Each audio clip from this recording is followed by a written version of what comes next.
एक बार की बात है, एक बहुत बड़ा जंगल था।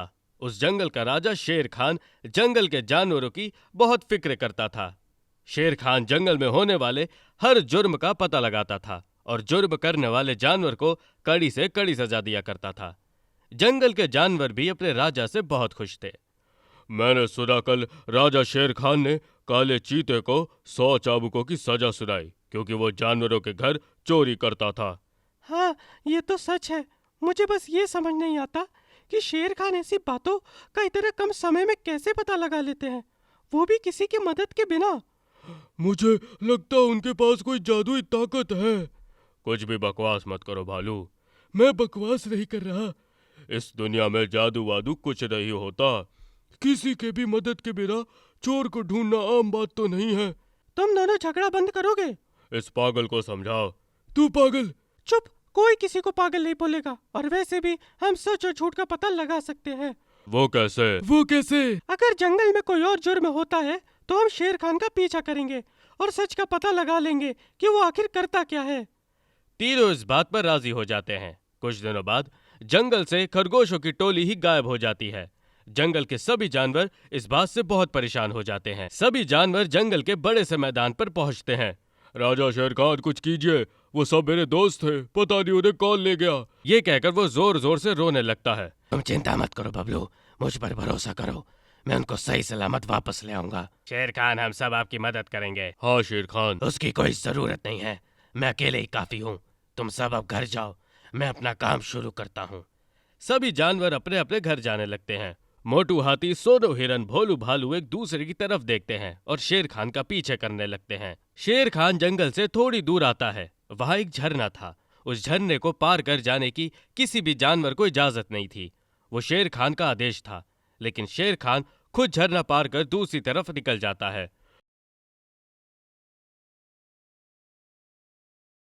क्या हम भी झरना पार करने वाले हैं? हमारे पास दूसरा कोई रास्ता भी तो नहीं है, अब चलो जल्दी। तीनों भी झरना पार करके आगे बढ़ते हैं और देखते हैं कि शेर खान एक बड़े से सुनहरे पेड़ के पास खड़े हैं। ऐसा पेड़ तो मैंने जिंदगी में कभी नहीं देखा। पर शेर खान कर क्या रहा है? तभी वो पेड़ बोल उठता है। बोलता हुआ पेड़ देखकर तीनों चौंक जाते हैं। मैंने कहा था कोई तो जादुई बात है इस सब में। मोटू हाथी चुप बैठ जाता है। क्यों मोटू, अब क्यों चुप बैठे हो? अब बोल, पागल कौन है? भालू, तुम चुप करो और वो क्या बोल रहा है सुनने दो।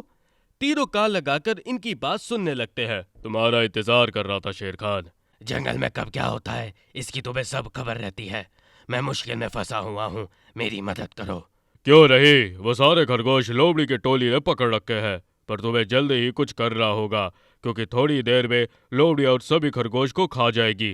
क्या इतने कम समय में मैं अकेले क्या कर पाऊंगा? तुम इस बार अकेले नहीं हो शेर खान। क्या मतलब? तुम तीनों बाहर आ सकते हो, डरने की कोई जरूरत नहीं है। दूसरा कोई रास्ता ना पाकर ये तीनों शेर खान के सामने चले जाते हैं। तुम तीनों यहाँ क्या कर रहे हो? हमें बस देख रहा था आप अकेले ही सब जुर्म कैसे सुलझा लेते हैं। और क्या, ये पेड़ सच में जादुई है? हाँ, इसे जंगल में होने वाली हर चीज पता होती है, किसने क्या किया।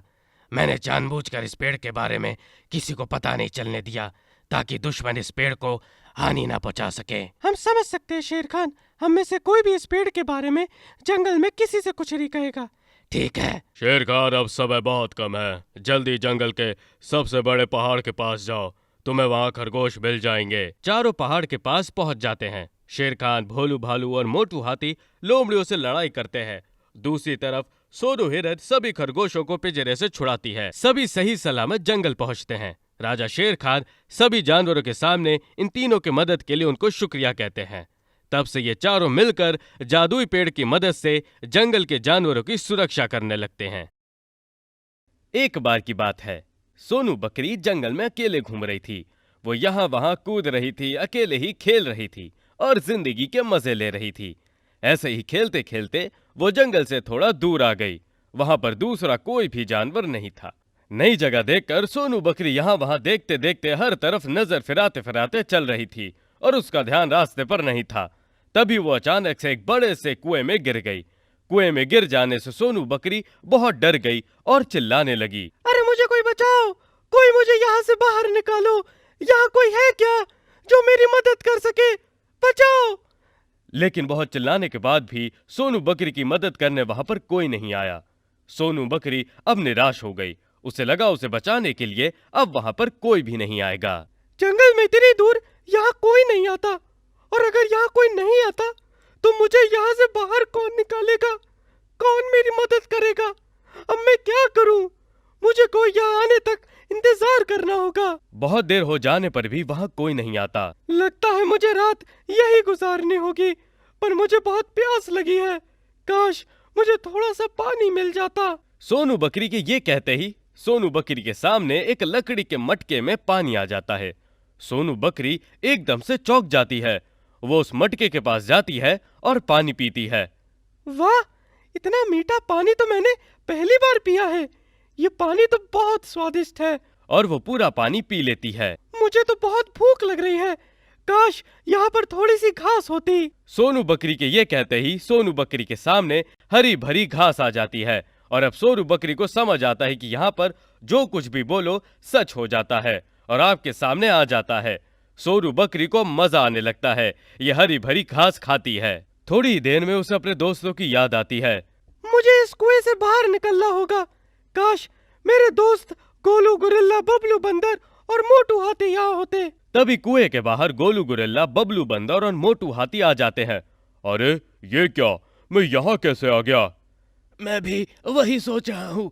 मैं तो अपने घर में बैठकर केले खा रहा था। सोनू बकरी उनको आवाज लगाती है। दोस्तों, मुझे यहाँ से बाहर निकालो, मैं यहाँ पर फंस गई हूँ। सोनू की आवाज सुनकर तीनों दोस्त कुएं में देखते हैं। अरे सोनू, तू इस कुएं में कैसे गिर गई? अरे वो सब छोड़ो, पहले मुझे यहाँ से बाहर निकालो।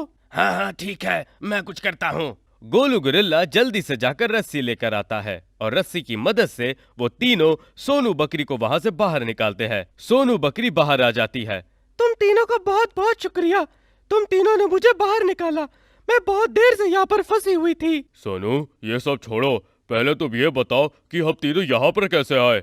सोनू उन तीनों को कुएं के रहस्य के बारे में बता देती है। तो इसका मतलब है हम जो कुछ भी मांगेंगे ये कुआं हमें दे देगा? हाँ, तुम्हें जो चाहिए वो मांग लो। काश मेरा वजन कम होता। ये कहते ही मोटू हाथी एकदम बारीक सा हो जाता है। बाकी सभी दोस्त उसे देखकर हंसने लगते हैं। मोटू, तेरा वजन की जितना उतना ही रहने दे, तू वैसे ही अच्छा लगता है। हाँ यार, तू मोटा ही अच्छा लगता है। ये सुनकर मोटू हाथी भी हंसने लगता है। हाँ यार, मैं जैसा था वैसा ही ठीक हूँ, मुझे पहले जैसा बना दो। मोटू हाथी पहले जैसा बन जाता है। काश मुझे बहुत सारे केले मिल जाए। तभी उसके सामने बहुत सारे केले आ जाते हैं। गोलू गुरिल्ला और बबलू बंदर केलों को देखकर बहुत खुश हो जाते हैं। चलो, आज के लिए इतना काफी है, अब हम घर चलते हैं। गोलू गुरिल्ला और सोनू बंदर केले उठाते हैं और वो सब जंगल की तरफ बढ़ते हैं। दोस्तों, ज़ेब्रा तो आप सभी ने देखा होगा। काली सफेद धारियों वाला एक जानवर। बहुत ही सुंदर लगता है वो। लेकिन ज़ेब्रा का रूप हमेशा से ऐसा नहीं था। बहुत पहले किसी गांव के पास जंगल में एक ज़ेब्रा रहता था। वह जंगल में मस्ती से रहता और इधर उधर घूमता फिरता। गांव में उस समय लोग घोड़े पालते थे। उस समय तक ज़ेब्रा की तरफ किसी का ध्यान भी नहीं गया था। ये वो समय था जब ज़ेब्रा का उजला शरीर धूप में खूब चमकता था। जंगल के सारे जानवरों में वो अपने सफेद रंग के लिए जाना जाता था। एक दिन ज़ेब्रा बोला, मैं गांव में जाकर घूमना चाहता हूँ। घोड़ा बोला, ना भाई, गांव में मत जाना। वो ज़ेब्रा जब भी गांव घूमने जाने की अपनी इच्छा जाहिर करता था, तब दूसरे जानवर उसे गांव की तरफ जाने से मना करते थे। जंगल के जानवरों की सलाह ठीक थी, क्योंकि आकर्षक और ताकतवर ज़ेब्रा को देखने के बाद गांव वाले उसे पकड़ सकते थे। लेकिन ज़ेब्रा को बाकी जानवरों की बात कुछ अच्छी नहीं लगती थी। एक बार ज़ेब्रा ने सोचा, क्यों ना गांव में घूमकर देखा जाए। ज़ेब्रा बोला, आज कुछ भी हो जाए, मैं गांव घूमने जरूर जाऊंगा। दिन में तो गांव में भीड़ काफी रहती थी, इसलिए ज़ेब्रा ने सुबह जल्दी ही गांव का चक्कर लगाकर वापस अपने जंगल आने का मन बनाया। जल्दी जल्दी में ज़ेब्रा जंगल से निकला और गांव में घुस गया। उसे गांव की गलियां और वहां का बाजार देखकर बड़ा आश्चर्य हुआ। अरे वाह, ये गांव तो बहुत ही बढ़िया जगह है। उसने सोचा कि गांव कितना अच्छा है, यहाँ कितनी शांति है। ज़ेब्रा को घूमते घूमते समय का ध्यान ही नहीं रहा और दिन चढ़ गया। थोड़ी ही देर में शांति चहल पहल में बदल गई। लोगों ने जब ज़ेब्रा को देखा तो सोचा, ये तो बड़ा ही आकर्षक जानवर है, क्यों ना इसे पकड़ा जाए। ज़ेब्रा के सफेद रंग ने उन गांव वालों को प्रभावित कर दिया था। उनमें से कुछ लोग ज़ेब्रा को पकड़ने के लिए उसके पीछे जाल लेकर दौड़े। ज़ेब्रा बोला, हे भगवान, ये लोग तो मुझे पकड़ना चाहते हैं, भागो। ज़ेब्रा जान बचाकर भागा। ज़ेब्रा को उन सभी जानवरों की दी हुई सीख याद आई कि उस गांव की तरफ मत जाना, वरना गांव वाले तुम्हें पकड़ लेंगे। ज़ेब्रा बहुत घबराया। अब आगे आगे ज़ेब्रा और पीछे पीछे गांव वाले भाग रहे थे। तभी ज़ेब्रा को एक विचार आया। उसने देखा गांव में एक जगह काले पेंट का डिब्बा रखा था। ज़ेब्रा बोला, हाँ, ये काम कर सकता है, शायद मेरी जान बच जाए। इस रंग से मेरी जान बच सकती है। ज़ेब्रा ने सोचा कि अगर वह इस पेंट से अपने शरीर पर काली पट्टियां बना ले तो शायद गांव वाले उसे पहचान नहीं पाएंगे। गांव वाले उसे पकड़ने आते इससे पहले ज़ेब्रा अपने पूरे शरीर पर काली पट्टियां बना चुका था। गांव वालों ने जब ज़ेब्रा को पकड़ लिया तो देखा कि अब उसके शरीर पर काली पट्टियां हैं और वो उतना सुंदर नहीं लग रहा है जैसे कुछ देर पहले लग रहा था। गांव वाले बोले, अरे नहीं, ये तो बिल्कुल भी सुंदर नहीं है, हम इसका क्या करेंगे? लोगों ने ज़ेब्रा को जाने दिया। ज़ेब्रा जान बचाकर निकल आया और वहां से उसने सरपट दौड़ लगाई।